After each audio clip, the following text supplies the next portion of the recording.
শুনেছেন? এই নিউজটাকে কভার করেছেন? এইটা এর মানে কি হাতে লাল টাকা কাদের থাকে? অবশ্যই সনাতনীরা হাতে লাল টাকা পরে।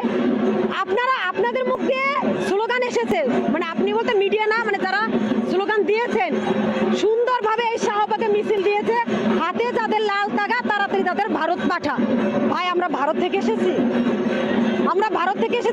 আমাদের কেন ভারত পাঠাতে হবে? আমাদেরকে এই দেশে জন্ম হয়নি? এই মন্দিরে কি থাকে? আমাদের হিন্দুদের কি থাকে? সৃষ্টিকর্তার বিগ্রহ। আপনাদের মসজিদে আপনারা নামাজ পড়তে যান, এর বাড়ি তো আর কিছু থাকে না। মন্দিরে তো ওই যে মহারানী ভিক্টোরিয়া যে কোহিনূর নিয়ে গেছিলেন ভারত থেকে, এমন কোন মহামূল্যবান সম্পত্তি তো মন্দিরে নেই যে মন্দির পাহারা দিতে হবে। ভদ্রমহিলা অদ্ভুত একটা কথা বলেছিলেন যে মন্দিরগুলোতে তো এমন রানী ভিক্টোরিয়ার সম্পদ নেই যে মন্দিরগুলোকে ভেঙে দিতে হবে সবসময়। আসলে ওটা এজেন্ডা, আমাদের বিশ্বাসে আঘাত করা। এই এজেন্ডা যতদিন চলবে ততদিন ত্রাসের আবহাওয়া থাকবে।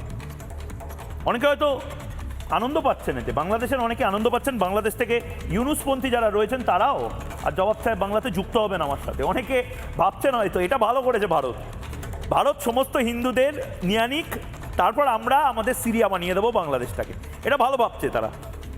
কিন্তু কাহানিমে টুইস্টও আসতে পারে, এটা হয়তো তারা এখন অবধি এই ধারণাটা করতে পারছে না, সেটা আলাদা প্রসঙ্গ, আজকে বেশি কথা বলবো না। 3 নম্বর, মায়ের যে ছবি, যে মুখ, যে কান্না আমি শোনাবো, আমি আমাদের দেশের মুক্তমনা বামপন্থী এই প্রগতিশীলদের উদ্দেশ্যে বলতে চাই, আপনার যতটা পশ্চিমবঙ্গ, আপনার যতটা ভারত, এদেরও ঠিক ততটাই ভারত। কারণ ভারত হিন্দুদের হোমল্যান্ড এবং সনাতনী মানুষজন